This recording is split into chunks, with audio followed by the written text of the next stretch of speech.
Como ven en esta diapositiva, vamos a definir qué cosa es el cáncer. Después vamos a hablar sobre epidemiología, clasificación histológica, su fisiopatología, su marco diagnóstico, tratamiento pronóstico y conclusiones. Con respecto al concepto de neoplasia, como parte introductoria, vemos acá en esta diapositiva la definición etimológica, viene del griego neos, nuevo, plasia en formar. Es decir, es la formación de tejido nuevo, ya sea benigno o maligno. Existe un término relacionado con la palabra cáncer. Mediante historia de la medicina, ustedes saben que Hipócrates veía a mujeres con tumores malignos de mama y estos tumores en los tejidos adyacentes hacían prolongaciones semejantes a pinzas y por eso venía de la palabra cangrejo. ¿Y cuál es la definición actual de neoplasia? Que es sinónimo de tumor. Es un conjunto de más de 200 enfermedades, donde el término neoplasia describe, por tanto, un estado de falta de regulación de crecimiento celular, en el que se dice que las células neoplásicas están transformadas.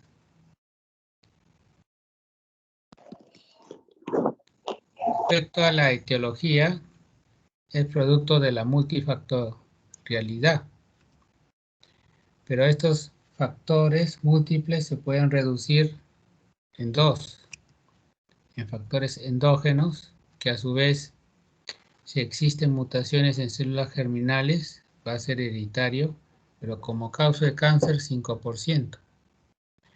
Tenemos también factores endógenos epigenéticos, que está asociado a mutaciones esporádicas en células somáticas, como causa de cáncer 15%. Y el segundo factor son los factores exógenos, asociados a agentes biológicos como los virus, por ejemplo, virus de hepatitis B, que se relaciona con la cirrosis hepática y el hepatocarcinoma, papilomavirus humano, que se relaciona con el cáncer de cuello uterino, químicos. Acá está, por ejemplo, el tabaco en relación al cáncer de pulmón, o asbesto también a mesotelioma. Físicos, radiación ultravioleta con el cáncer de piel, etc.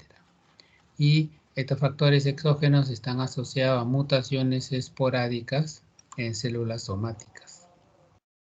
Cuando hablo de esporádicas significa que todos, desde que estamos vivos, cada célula en reproducción celular va a tener células hijas donde va a haber falla genética, es decir, cambios en el DNA o mutaciones espontáneas, pero gracias a la vigilancia inmunológica eso está controlado. La mayoría de los tipos de cáncer no presentan antecedentes familiares de cáncer. Ahora, cuando uno habla de alteraciones, digamos, epigenéticas, ¿qué viene a ser? Estas nuevas alteraciones genéticas que aparecen como producto de mutaciones endógenas esporádicas, errores en la división celular, se acumulan dando al final fenotipo neoplásico. Se conoce como alteraciones epigenéticas. Es decir, que el DNA está indemne, pero lo que está alterado son sus productos, que vienen a ser las proteínas, y eso es sinónimo de alteraciones epigenéticas. ¿Cuál sería la definición del cáncer de pulmón? Comprende, como ven en esta diapositiva, un grupo de neoplasias que se originan en los bronquios o el parénquima pulmonar. Acá también se puede, digamos, definir a través de características. Esto también ocurre en las células, digamos, normales, pero en las células neoplásicas está más amplificada, como la proliferación celular que está descontrolada, angiogénesis, invasión que se asocia con metástasis, la tolerancia inmunológica, donde se esconde de la vigilancia inmunológica el tumor, segregando ciertas citoquinas bloqueadoras, resistencia a la apoptosis, inhibición de la telomerasa. ¿Qué es el cáncer? Actualmente, gracias a la biología molecular, es una enfermedad de origen genético. Y el primer paso, siempre con diagnóstico definitivo a través de una biopsia. El segundo paso es el estadiaje o el estadio clínico. Como ven acá en esta figura, estadio clínico 0, realmente es un crecimiento en la mucosa bronquial, una proliferación que está adyacente a la mucosa. Estadio clínico 1, ya hay mayor proliferación, ya penetra la submucosa hasta la capa muscular. Estadio clínico 2, realmente esta proliferación celular compromete ya la serosa. Estadio clínico 3 ya perfora la serosa y el 4 ya invade los vasos y se disemina a otros órganos, lo que uno denomina metástasis. Y esta viaje me sirve para el tercer paso, que es el manejo terapéutico, que ya lo hace cada especialista. Con respecto a epidemiología de cáncer pulmón, acá les traigo esta diapositiva. La incidencia en ambos sexos ocupa en el 2008, según Globocan, el tercer lugar. Y en hombres, el primer lugar, cáncer pulmón. En nuestro país, en ese año, realmente estaba en ambos sexos, octavo lugar. Y en hombres, tercer lugar. Ahora, gracias a la estadística también de neoplásicas, mencionan, por ejemplo, que los cánceres más frecuentes, según su tasa de incidencia en hombres, en primer lugar está el cáncer de estómago, en segundo lugar el cáncer de pulmón y en tercer lugar de próstata. En mujeres generalmente es cáncer de cuello uterino, en primer lugar, en segundo lugar mama y en tercer lugar estómago. En Estados Unidos es la segunda neoplasia más común en hombres y mujeres y la primera en fumadores. El 80% de los casos están asociados al consumo de tabaco. Existen factores de riesgo para tabaquismo activo y pasivo. La exposición generalmente a radiación por gas radón, a compuestos como asbestos, arsénico, cloruro de vinilo, cromato de níquel, crometilo éter, entre otras. Esta diapositiva Congreso de Neoplásicas de años atrás, donde vemos el cáncer de pulmón en el periodo del año 2000 a 2010, exposición a tabaco y humo de leña. Acá vemos el 31% se relaciona a fumadores, 22% a humo de leña y no fumadores, realmente el 26%. Acá tenemos también un Argente, que lo vio en semiología, el índice tabáquico, según la fórmula de número de cigarrillos por día, por número de años de fumado entre 20. Según el índice tabáquico, menor de 10, realmente riesgo de POC es nulo, de 10 a 20 moderado, de 21 a 40 intenso y más de 41 es alto, asociado también a mayor riesgo de cáncer de pulmón. Si fuma marihuana, realmente tiene 3 veces más alquitrán y 50% hay más carcinógenos. Hay mayor riesgo también, realmente cuando no se usa filtro. Con respecto a la clasificación histológica, algunas palabras. El 40% generalmente son adenocarcinomas, 30% son carcinomas células escamosas, 15% a carcinomas células grandes y los indeterminados 20%. Acá en el INEM también, en el periodo 2000 a 2010, 78% son adenocarcinomas.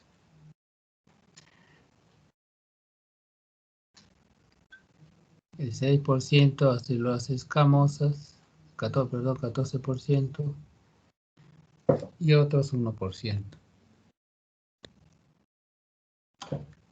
Habíamos dicho los tipos histológicos, según el origen y comportamiento de las células malignas, normalmente son cáncer de pulmón a células pequeñas y no pequeñas. Las células pequeñas también tienen esta abreviatura en la bibliografía, representan el 25%. El comportamiento es muy agresivo, prolifera rápidamente y mayor relación con el tabaquismo.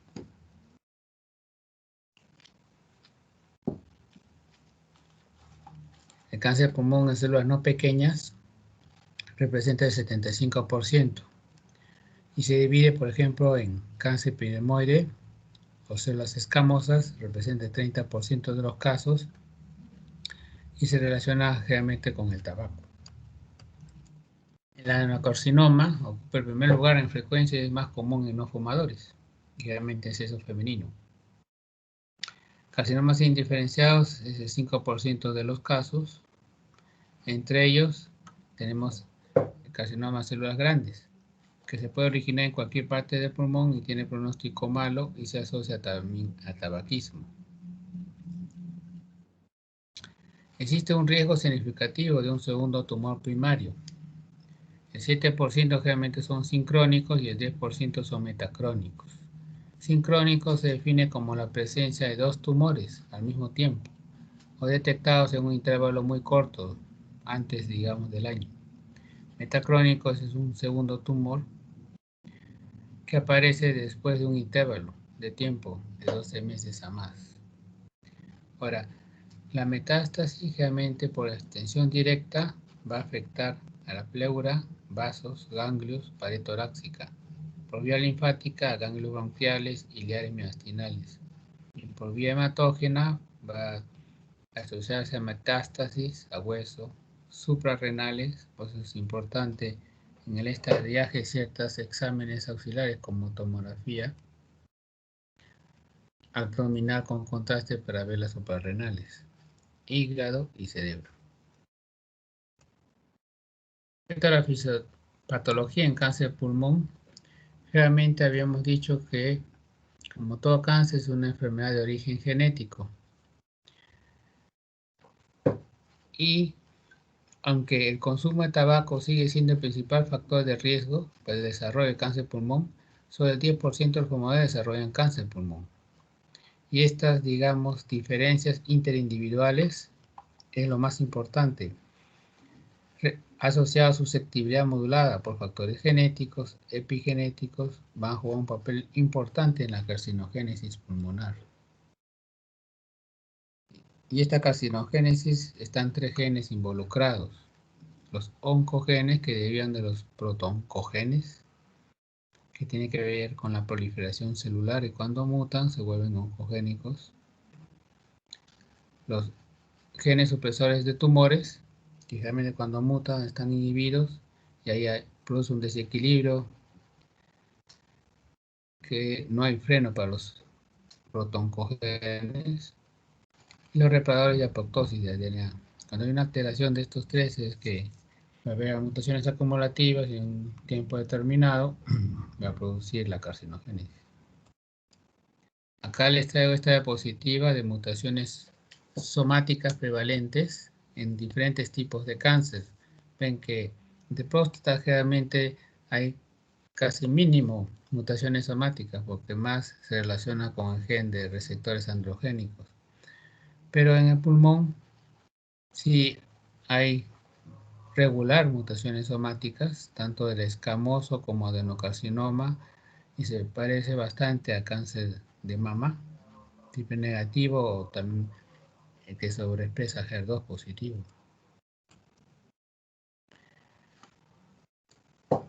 Acá les traigo esta diapositiva que son los diferentes genes relacionados con adenocarcinoma, con carcinoma escamoso y con cáncer de pulmón a células pequeñas.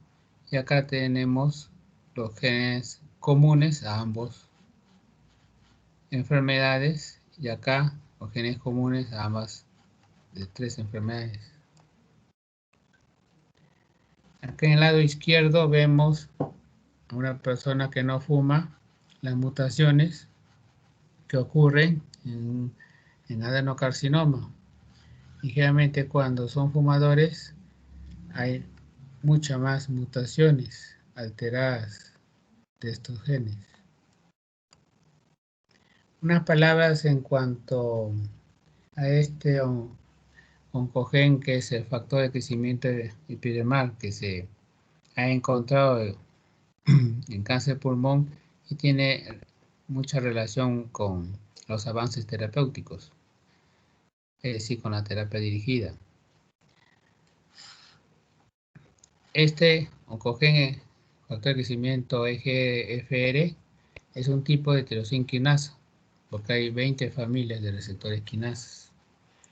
Y como todo receptor quinasa, normalmente tiene un factor extracelular que se une al ligando, un dominio transmembrana y un dominio intracelular donde se activa el segundo mensajero a través de señales quinasa. Generalmente viene ligando y después se va a unir con su pareja y va a activar la vía de mTOR o de RAF y va al núcleo a los genes de transcripción que tienen que ver con proliferación, invasión, metástasis, apoptosis o resistencia. Acá tenemos de la familia HER, pero que se parece también a la IGFR2. Generalmente tiene un dominio extracelular, transmembrana e intracelular, el EGFR. Y cuando viene su ligando, se une con su par dímero y se activa a través de señales quinasas la parte intracelular y va a llegar al núcleo. Acá tenemos, digamos, un estudio que se hizo de este gen, oncogen EGFR en Latinoamérica, donde vemos que la incidencia es el 30%, en África 11%, en Asia 17%, se parece bastante a Latinoamérica, en cambio en caucásicos es solamente 7% de mutaciones del GFR en relación a cáncer de pulmón. Acá tenemos en los diferentes países de Latinoamérica la incidencia, digamos, en Perú es el 39% de mutaciones de GFR, Chile 22%, Colombia 25%. Con respecto al marco diagnóstico de cáncer de pulmón, tenemos manifestaciones clínicas que lo vamos a ver en las siguientes diapositivas. También ayuda imagenológica. Tenemos la citología de esputo Papanicolau a través generalmente de broncofibroscopía, a través de lavado, cepillado, biopsias o punción aspiración. Y esta punción aspiración es a través de BIPA, dirigida con imágenes o video toracoscopía, que lo hace el cirujano de tórax, o toracotomía, también que lo hace el cirujano de tórax, o miastinoskopía, que también lo hace el cirujano de tórax, para tomar una muestra y hacer un estudio de biopsia. Realmente la biopsia acá, la común es con metrosina y dioxina, pero a veces necesita estudios complementarios que se denominan inmunohistoquímica. El primer paso, realizar la biopsia. El segundo paso es el estadiaje a través de exámenes auxiliares. Generalmente los exámenes auxiliares que se piden en sospecha de cáncer de pulmón, aparte de los hematológicos como hemograma completo, glucosa, urea, creatinina, examen de orina completa, marcadores tumorales como antígeno casino embrionario o de masa láctica. Generalmente el estudio de imágenes es muy importante, desde radiografía de tórax hasta tomografía tóraco-abdominopélvica con contraste. Y esto, dependiendo del estadiaje, si es clínico 1 a 4, va a decidir el tratamiento a seguir y también el pronóstico. ¿Cuáles son los síntomas? Que varían de acuerdo con la extensión de la enfermedad. Como ven acá, el 60% presenta disnea, ocasionalmente asociada a estridor, 70% tos, hemoptisis leve, neumonías recurrentes y síndromes paraneoplásicos. Y todos estos síntomas cardinales de la enfermedad es muy importante que están asociados a un estadio en el que el cáncer continúa todavía confinado o localizado, o sea, estadio clínico 1 o 2. En cambio, si encuentran pacientes con ronquera, dolor en pared torácica que va a una incidencia hasta 45%, neuropatía del plexo braquial, obstrucción de la vena cava superior, disfagia, síntomas causados por derrame pleural, son síntomas que indican invasión ya miastino, pleura, pericardio, pared torácica, y generalmente son enfermedades ya localmente avanzadas o avanzadas. Por eso cuando uno habla de detección precoz, uno trata de detectarlo a tiempo para que reciba un mejor tratamiento. El carcinoma epidermoide, como ven en esta diapositiva, tiene crecimiento lento. Su localización es central, como ven en la radiografía, en árbol bronquial, por lo que se manifiesta como atelectasias obstructivas o neumonías y hemoptisis. El adenocarcinoma se presenta como nódulo periférico y es hallado incidentalmente en radiografía o tomografía axial computarizada de tórax. La invasión ganglionar iliar y mediastinal y la metástasis a distancias asociadas al cerebro y glándulas suprarrenales son encontradas poco tiempo después del diagnóstico, lamentablemente.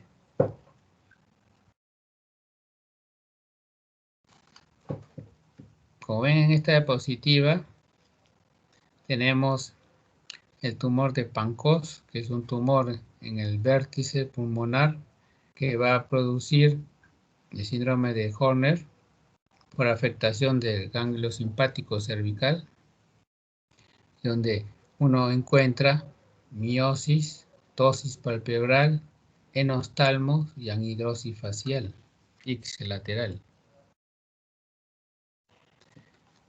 En los síndromes paraneoplásicos en cáncer de pulmón, como lo había mencionado, si es epidermoide, tenemos parecido a la paratormona, donde se va a encontrar hipercalcemia, hipofosfatemia. Si es a células pequeñas y microcítico, puede segregarse a CTH, parecida, donde hay cuadros de hipopotasemia o síndrome miasténico de Eaton-Lambert. El anaplásico, indiferenciado, realmente se acompaña con ginecomastia. Los adenocarcinomas con osteoartropatía hipertrófica, neuropatía periférica, tromboflebitis migratoria, endocarditis marántica. Es muy importante en cuanto al diagnóstico hablar sobre el screening o detección temprana, que es un tipo de prevención secundaria. Ustedes como futuros médicos generales es también importante la educación preventiva. Casi la mayoría de nuestros pacientes acuden al médico cuando tienen síntomas, que eso es muy relacionado con las enfermedades agudas, pero las enfermedades crónicas al inicio realmente dan pocos síntomas o son asintomáticos y es muy importante por eso el screening o detección temprana. Como ven acá, el cáncer de pulmón tiene mal pronóstico ya que se diagnostica en estadios avanzados. Citología de esputo para detectar cáncer de pulmón en etapas tempranas no ha demostrado éxito, pero las personas de alto riesgo sí se recomienda a través de la Sociedad de Oncología Americana someterse a tomografía de tamizaje con baja dosis de radiación, de 40 miliamperios, comparada con la tomografía de tórax convencional, que es 120 miliamperios, para permitir mejor diagnóstico a menor dosis de radiación. El inconveniente son los falsos positivos, porque tienen que ir también con la clínica. Algunos nódulos pueden ser determinados como benignos en la vía convencional. Eso vamos a ver también en las siguientes diapositivas. La siguiente técnica de imagen a considerar es la tomografía computarizada. Se va a realizar mediante cortes finos para localizar el nódulo y documentar otras anormalidades como adenopatías, derrames y más nódulos. Cuando se encuentran características de malignidad, se va a sugerir toma de biopsia. Características a evaluar según imagen son la forma, los bordes del nódulo, patrón de clasificación, cronoprograma aéreo, imagen vídeo esmerilado, cavitación, reforzamiento y ritmo de crecimiento. El diagnóstico por imagen ocurre durante estudios de screening o por detección de nódulos en un estudio torácico de rutina en pacientes asintomáticos. Para la evaluación imagenológica se habla de dos grupos, tumores periféricos y los centrales. Los periféricos, localizados más allá del ilio o hacia el bronquio cementario, y los centrales localizados cerca del ilio o bronquio cementario. Recordad que el diagnóstico está basado en la obtención de una biopsia como diagnóstico definitivo que va a tipificar la estirpe celular. Se puede obtener por endoscopías, broncofibroscopías, biopsias dirigidas, etc. El patólogo definirá si la biopsia corresponde al tejido normal o neoplásico. Y si habla de neoplasia, es síndrome de tumor y tiene que ponerle el apellido, benigno o maligno.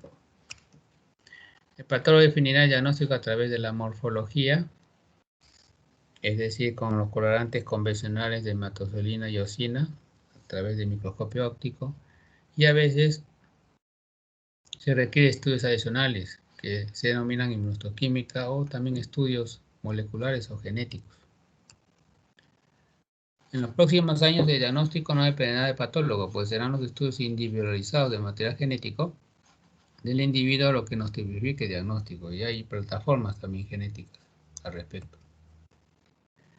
Con respecto al diagnóstico imagenológico,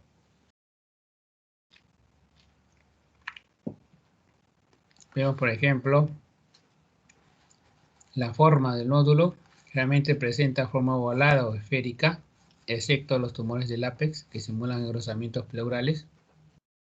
El carcinoma broncogénico o el epidermoide es una de las principales consideraciones diagnósticas en adultos con un nódulo pulmonar. Acá vemos esta radiografía simple tórax de rutina en una paciente asintomática, que muestra la presencia de un nódulo pulmonar solitario. Acá tenemos en esta figura 2 un nódulo pulmonar con bordes lobulados, la localización periférica que muestra pequeña umbilicación. Ver también los contornos. El tipo de bordes de la lesión puede ser sugestivo en malignidad, pero no diagnóstico. Los márgenes lobulados son comunes y son un signo de crecimiento asimétrico. En ocasiones los márgenes son irregulares, con una o más espículas en el parénquima adyacente. El término corona radiada indica múltiples espículas que se extienden en el pulmón circundante debido a extensión tumoral o reacción fibrótica ante el tumor. Este tipo de márgenes son mejor visualizados en tomografía y se ha reportado un valor predictivo positivo para malignidad de 90%. Acá tenemos, por ejemplo, un nódulo pulmonar ovalado con bordes espiculados y presencia de cola. Acá vemos también un nódulo espiculado con cola pleural y retracción también.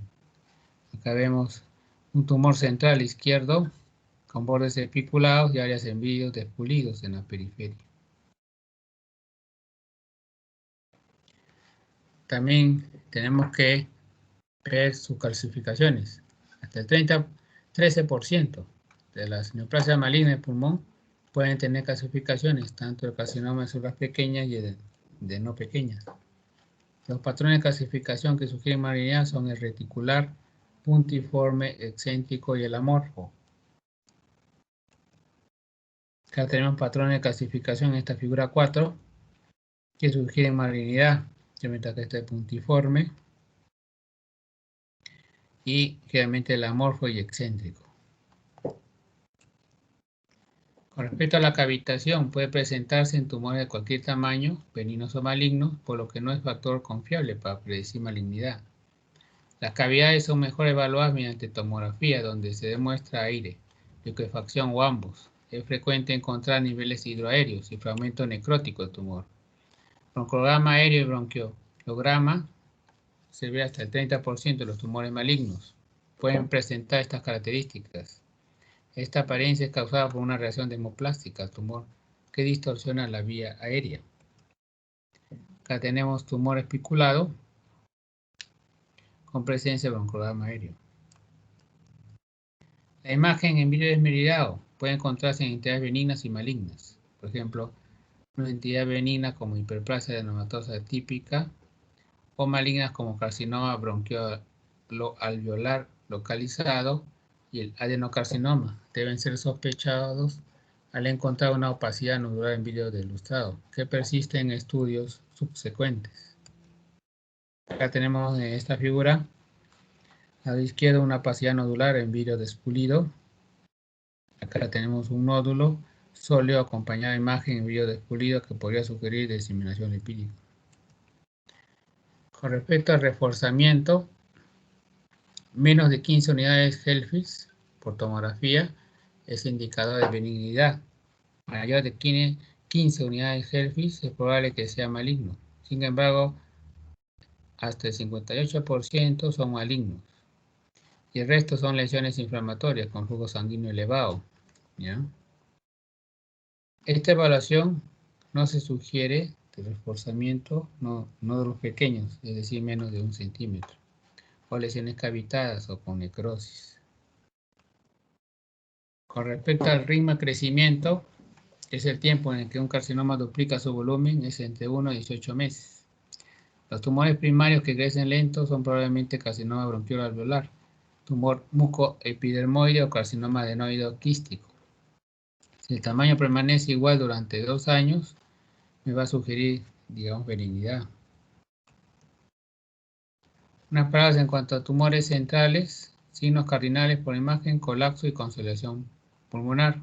Hay ensanchamiento mediastinal. El cáncer que frecuentemente es responsable es el de células escamosas, ya que es central.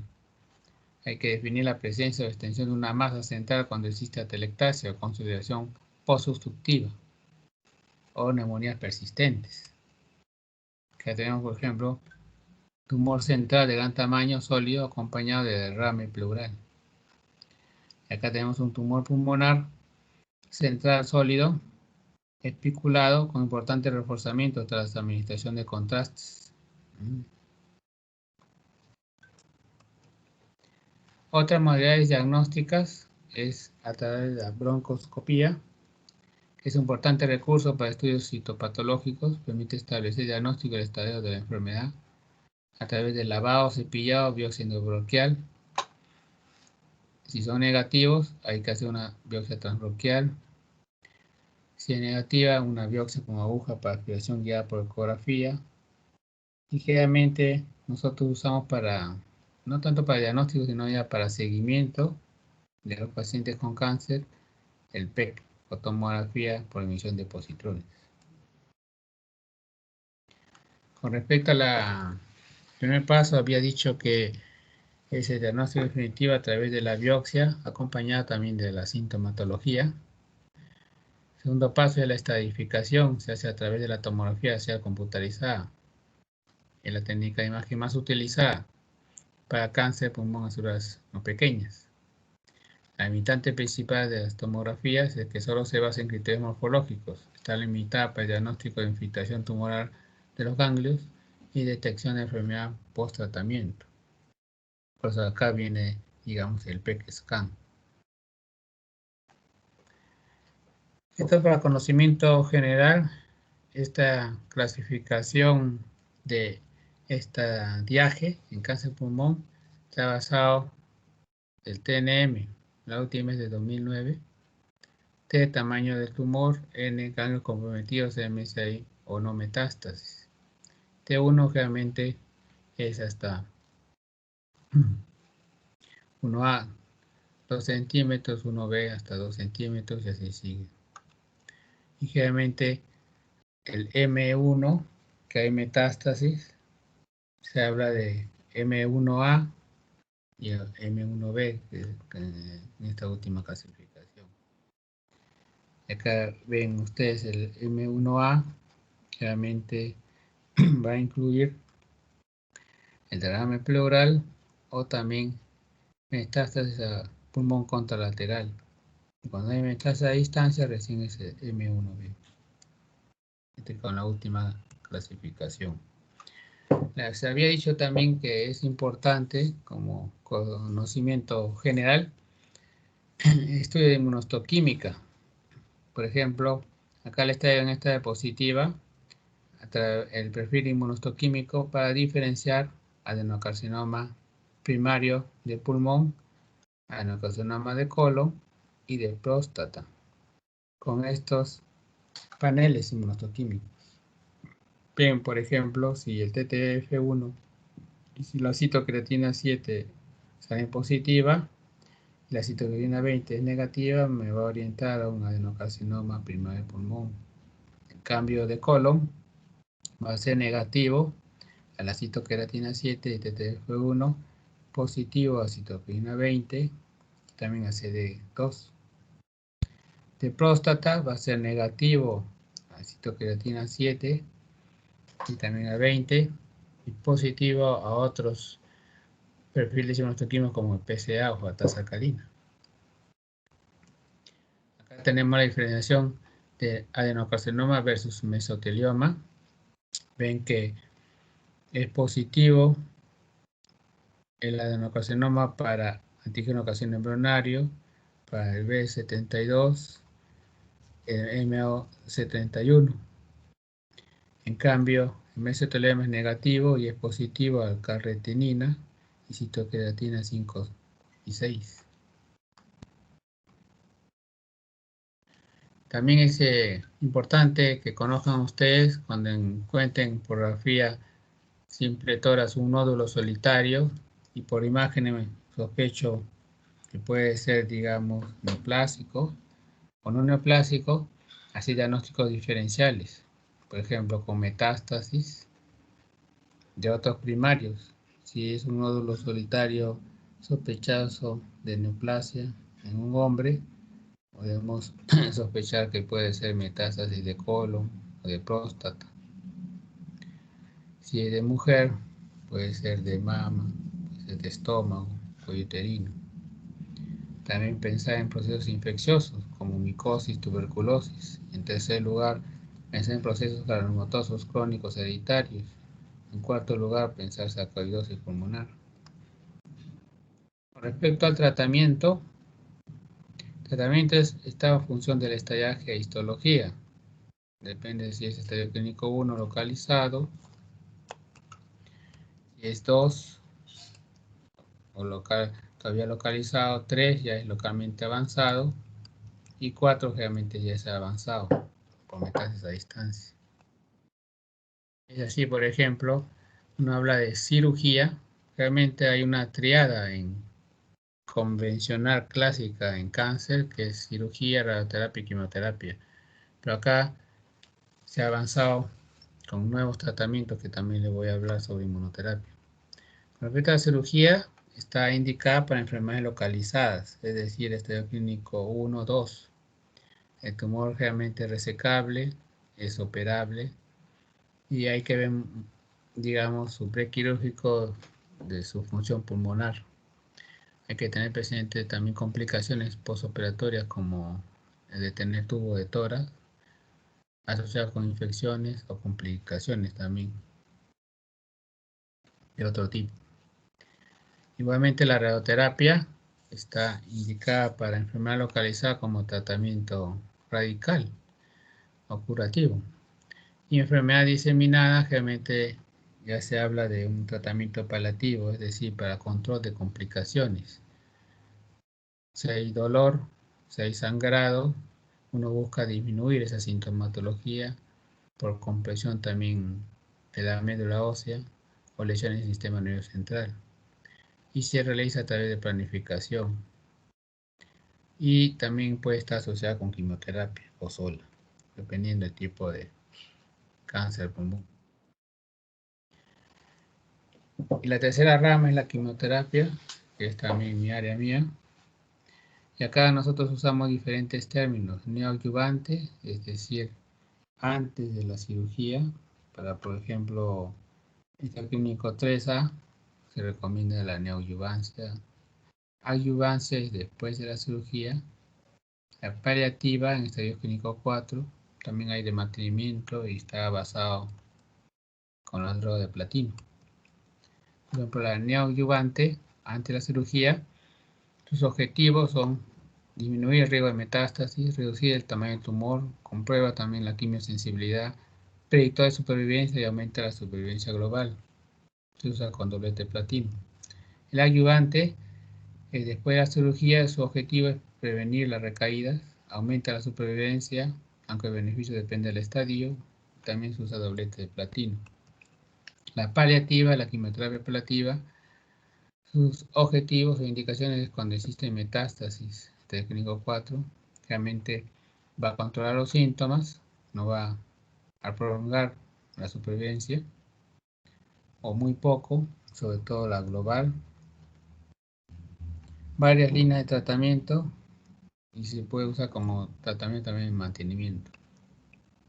Unas palabras en cuanto a nuevos tratamientos en cáncer de pulmón a través de inmunoterapia. Acá les traigo esta diapositiva donde ustedes ven acá el tumor, es como un agente extraño. Cuando comienza a proliferar, va a expresar ciertos antígenos tumorales.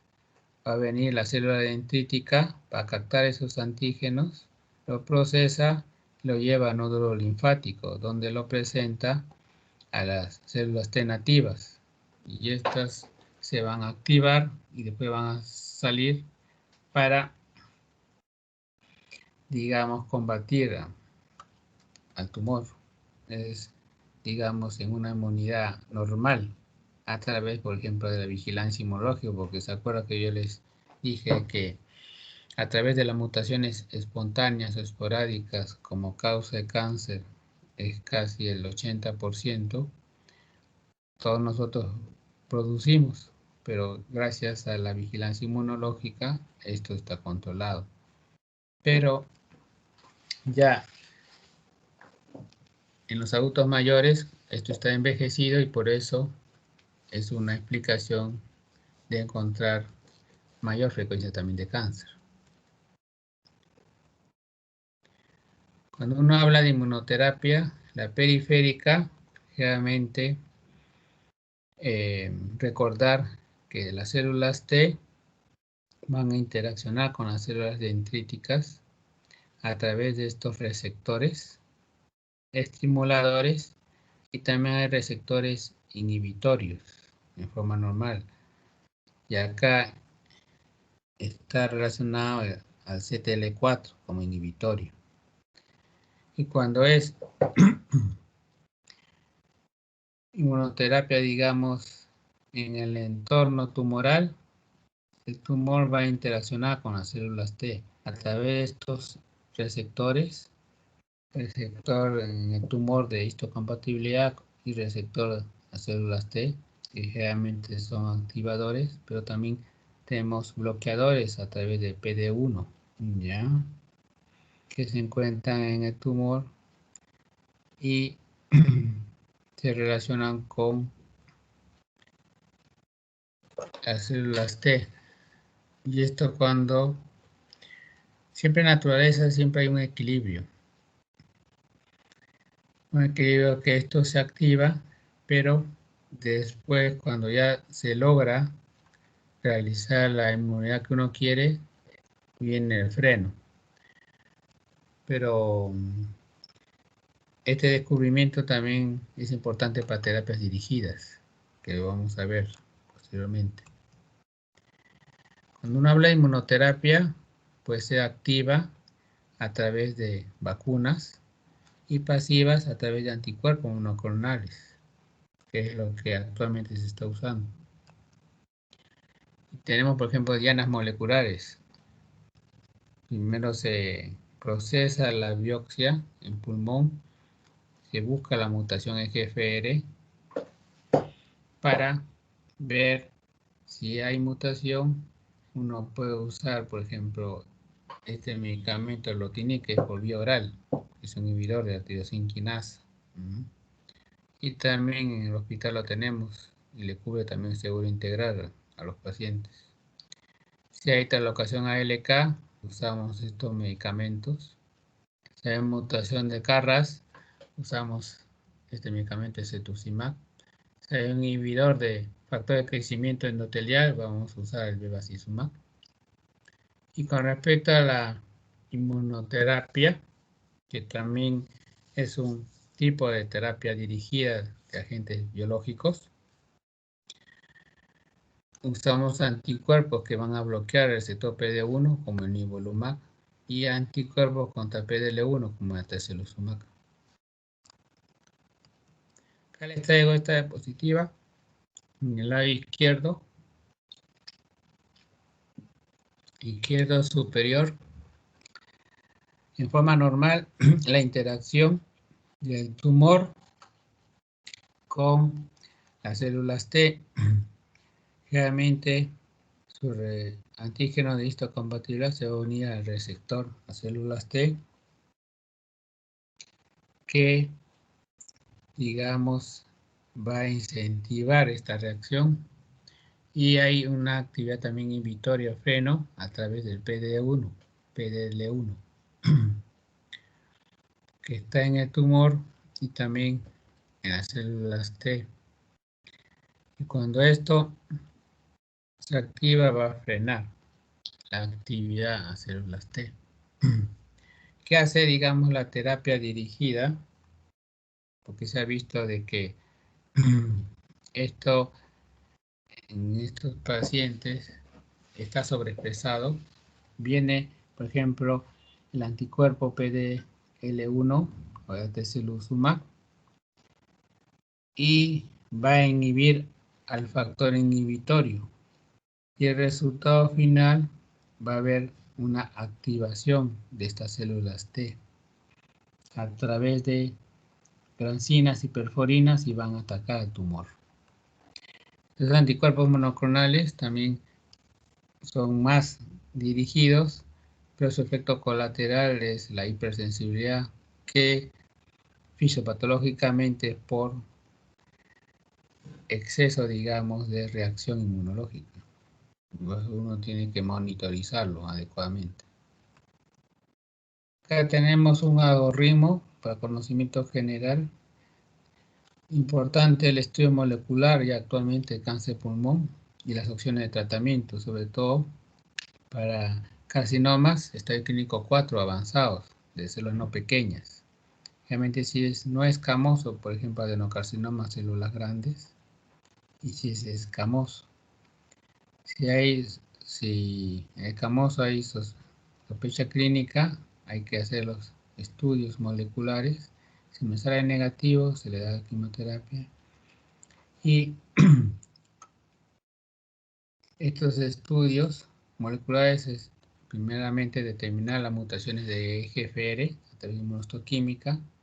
Si generalmente hay mutación, se usa los inhibidores de tirosina quinasa, como el erlotinib, cafatinib. Y si no hay mutación o wild type, el segundo paso es determinar los reordenamientos de ALK. Si hay reordenamiento positivo, se usa estos medicamentos Diana. Y si es wild type, no hay estos reordenamientos, se sugiere quimioterapia. Todo lo anteriormente dicho, quiero que recordar a través de conclusiones. En primer lugar, el cáncer en la actualidad es un conjunto de enfermedades de origen genético, no como enfermedades hereditarias, sino como mutaciones. 2. El diagnóstico sospechoso de cáncer pulmonar se realizará con la clínica e imagenología anteriormente mencionada. 3.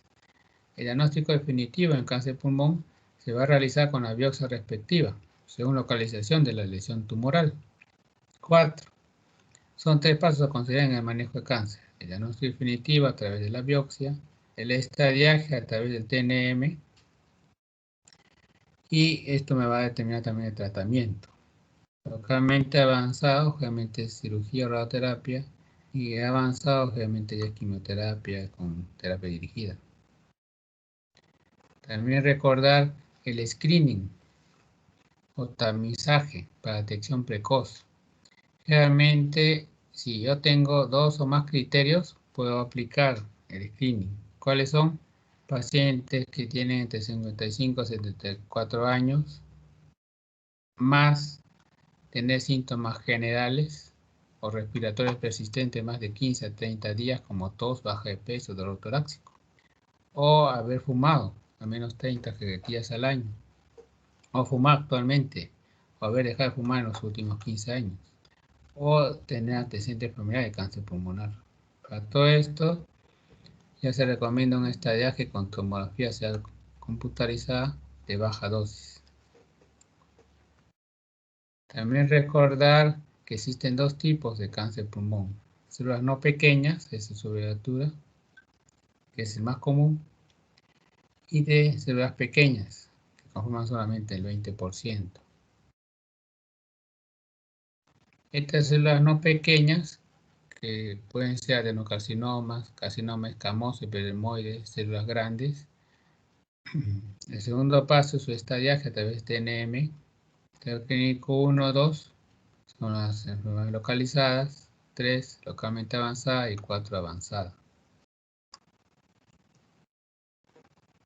También recordar, uno habla de imágenes, nódulos menos de 3 centímetros, y son benignos cuando son los bordes regulares, contenido homogéneo, son más densos, se mantiene el mismo tamaño en el tiempo y hay calcificaciones centrales. Y masa es más de 3 centímetros.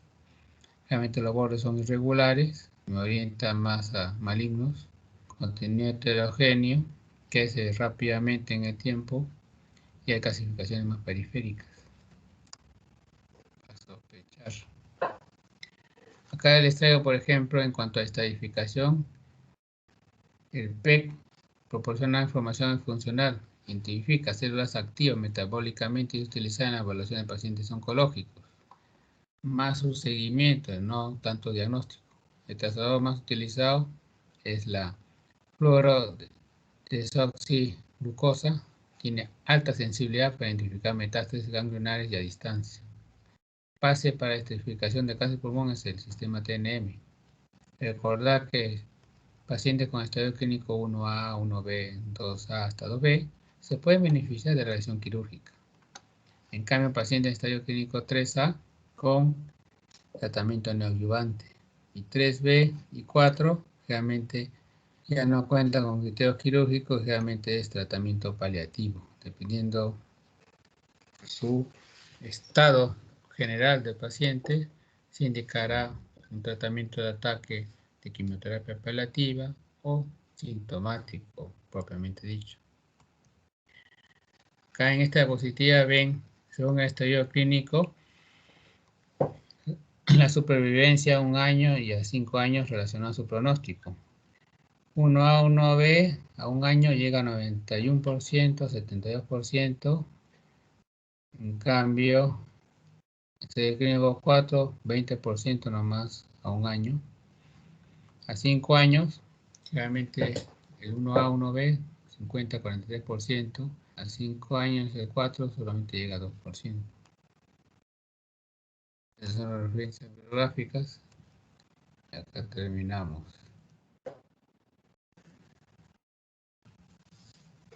¿Una pregunta, jóvenes? Marcelo, ¿tienes a la mano el video? Sí, doctor. ¿Ya lo pongo? Sí, ¿lo puedes pasar, por favor? Sí, doctor. Les traigo 2 videos que van a ver sobre los avances en el tratamiento de nuevos medicamentos en cáncer de pulmón.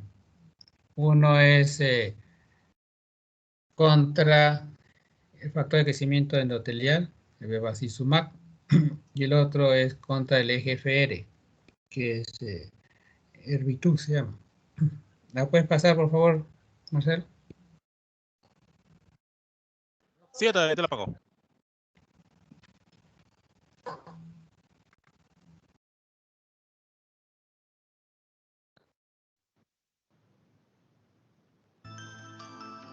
Erbitux ¿Se puede escuchar, cetuximab doctor? es un anticuerpo Escucho el monoclonal audio, pero no lo veo. clase G1, abreviada como Ahí IgG1. está. Específicamente, ¿Lo ven ustedes? ¿Sí se ven? Ya. Continuamos así. del factor de crecimiento epitelial conocido como EGFR. Por lo general, el EGFR se expresa en una serie de tumores sólidos, entre los que figura el cáncer colorectal, el carcinoma de células escamosas de cabeza y cuello y el cáncer de pulmón de células no pequeñas. La expresión del EGFR en los tumores se asocia generalmente a una enfermedad agresiva, a una creciente resistencia a la radioterapia o a la quimioterapia, angiogénesis tumoral creciente y metástasis, disminución de la supervivencia y mal pronóstico clínico. Por todo ello, el EGFR es una diana importante en la terapia contra el cáncer. Erbitux se une al EGFR con gran afinidad e impide la unión de ligandos de receptor, tales como el factor EGF y el factor TGF-alfa.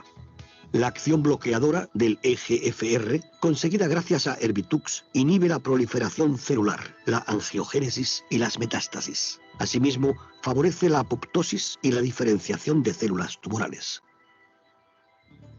Este vídeo le proporciona información sobre el transporte, el almacenamiento, la preparación y la administración de Erbitux. Erbitux se suministra refrigerado en un envase de transporte aislante que contiene 2 filtros en línea, un monitor de temperatura, acumuladores de frío y cantidad solicitada de viales del medicamento. Los filtros en línea, suministrados con el envase de transporte, deben guardarse para tenerlos disponibles cuando se administre el medicamento. Pulse la tecla Stop del monitor de temperatura para detenerlo. Si en la pantalla aparece OK, significa que el suministro puede ser aceptado.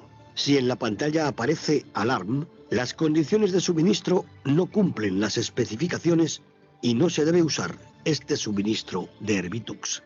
Conserve el envase de transporte y el contenido para su análisis y póngase en contacto con su representante de Merck. Erbitux se debe conservar en un frigorífico entre 2 y 8 grados centígrados y no se debe congelar. El envase de transporte y los acumuladores de frío pueden o no conservarse. Cada frasco de Erbitux de 50 mililitros contiene 100 miligramos de cetuximab en forma de solución de 2 miligramos por mililitro exenta de conservantes. La clínica envía la orden de pedido del medicamento a la farmacia para que prepare el producto, la ficha y las pegatinas. Se saca Erbitux del frigorífico y se lleva a la unidad de preparación. Erbitux se debería preparar en un ambiente aséptico para evitar contaminaciones microbianas. Utilice una jeringa estéril de un volumen mínimo de 50 mililitros y con una aguja apropiada y saque del frasco la cantidad necesaria de Erbitux. Generalmente, el medicamento es administrado por medio de una bomba de infusión o por infusión por gravedad. También es posible utilizar una bolsa de infusión vacía de cloruro sódico, pero no mezcle Erbitux con ninguna solución intravenosa. Introduzca Erbitux en un recipiente o bolsa estéril y vacía. Repita este procedimiento hasta tener en el recipiente la cantidad necesaria. Erbitux compatible con una gran variedad de bolsas de infusión utilizadas habitualmente. Para más información, consulte la ficha técnica del producto.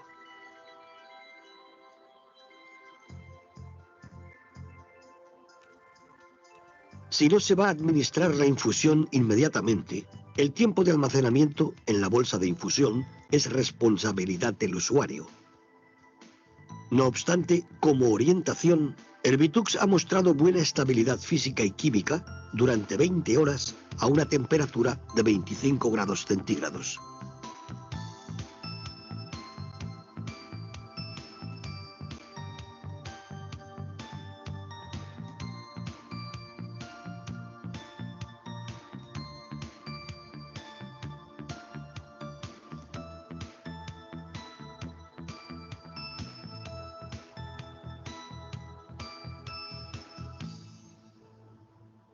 Erbitux debe ser preparado para ser usado solo como infusión intravenosa.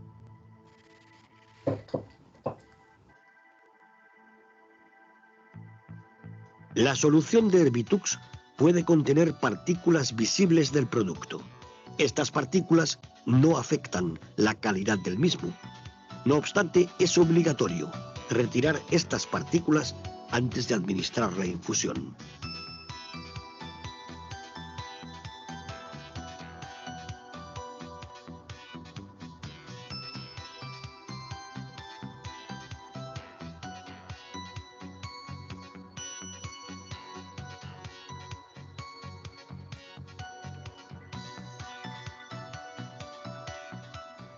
Para mantener un control óptimo sobre el flujo, recomendamos utilizar una bomba de infusión, pues dicho flujo no debe sobrepasar los 300 mililitros por hora. Como alternativa, se puede utilizar una infusión por gravedad o una bomba de jeringa. Durante la administración, el medicamento debe ser filtrado usando un filtro en línea con un poro de 0,22 o 0,2 micrómetros. Amplios ensayos han demostrado que el filtrado en línea no causa una pérdida mesurable del contenido ni afecta la acción biológica. Erbitux debe ser prescrito por un médico con experiencia en el uso de medicamentos antineoplásicos. Erbitux no debería mezclarse con otros medicamentos. Si es necesario administrar otros medicamentos, su administración debería ser al menos 1 hora después de la infusión Erbitux.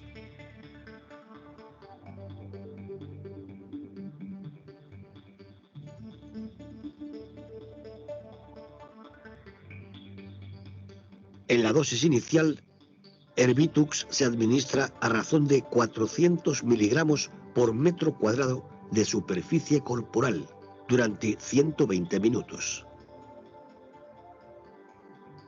En las dosis semanales siguientes, Erbitux se administra a razón de 250 miligramos por metro cuadrado de superficie corporal durante 60 minutos. Antes de administrar Erbitux, los pacientes deben ser tratados con un antihistamínico. Recomendamos seguir este tratamiento previo antes de administrar las dosis siguientes. El tratamiento previo con antihistamínicos es necesario para proteger al paciente contra una eventual reacción de hipersensibilidad a cetuximab. No obstante, la incidencia de estas reacciones es baja. Erbitux debería ser administrado una vez a la semana. El flujo máximo de la infusión Erbitux no debe sobrepasar los 5 mililitros por minuto o 300 mililitros por hora. Para la dosis inicial, recomendamos un periodo de infusión de 120 minutos. Para las dosis posteriores, recomendamos un periodo de infusión de 60 minutos. Durante la infusión y durante la hora siguiente a la infusión, se debería hacer una monitorización de los signos vitales. Se debe tener disponible en todo momento un equipo de resucitación. Para informarse más a fondo sobre Erbitux, véase la ficha técnica del producto.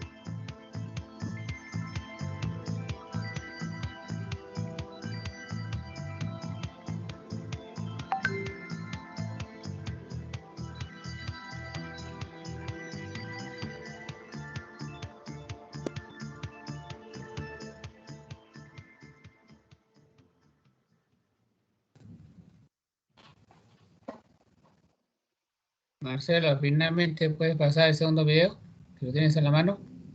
Sí, yo lo tengo. Ahorita lo paso.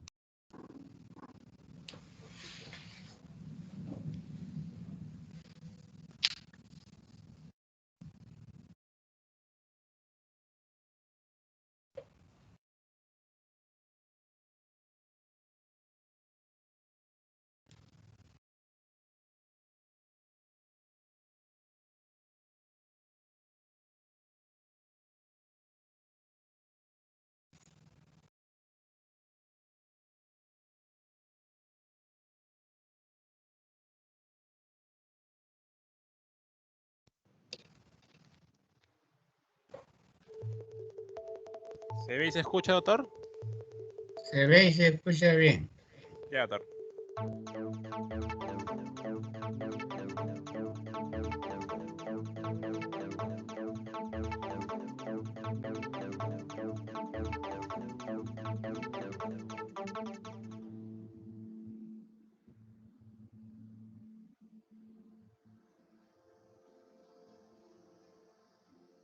El factor de crecimiento del endotelio vascular, o VEGF, desempeña un rol clave en el proceso de neovascularización, el crecimiento y mantenimiento de nuevos vasos sanguíneos que resulta esencial para el desarrollo fetal. Ahora se sabe que el VEGF también desempeña un papel central en la angiogénesis y el mantenimiento vascular asociados con el crecimiento tumoral. Cuando el tumor crece más de 1 o 2 milímetros, sus necesidades de oxígeno y nutrientes superan la capacidad de suministro sanguíneo local preexistente.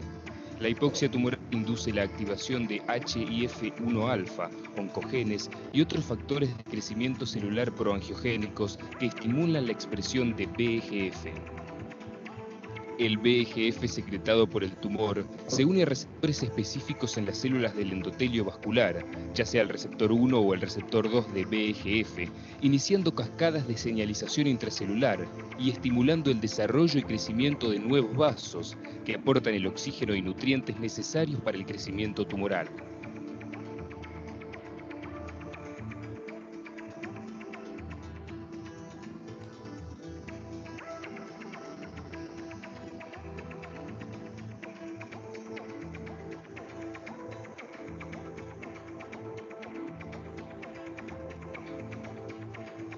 Dentro de la masa tumoral, los vasos maduros no dependen del VEGF para su supervivencia. Sin embargo, en el tumor, el VEGF es responsable de estimular el crecimiento de nuevos vasos que sí dependen del VEGF para su supervivencia. Esta función es importante para el crecimiento y expansión tumoral y puede ser importante también para la metástasis tumoral. Con el desarrollo de un anticuerpo específico contra el VEGF, que bloquea este importante estimulador del crecimiento de nuevos vasos sanguíneos, es posible interrumpir la cascada de señales que les permite a los tumores progresar. Dentro de los tumores, el bloqueo del VEGF induce a la apoptosis del endotelio vascular tumoral, produciendo la inhibición del desarrollo de nuevos vasos y la regresión de los vasos sanguíneos inmaduros de reciente formación. Los vasos sanguíneos tumorales maduros, que son más estables, no son afectados, permitiendo que la quimioterapia tenga acceso a la masa tumoral. El bloqueo del VEGF impide el crecimiento tumoral al deprivar a las células tumorales de oxígeno y nutrientes. El bloqueo del VEGF podría ofrecer una excitante nueva estrategia para el tratamiento del cáncer.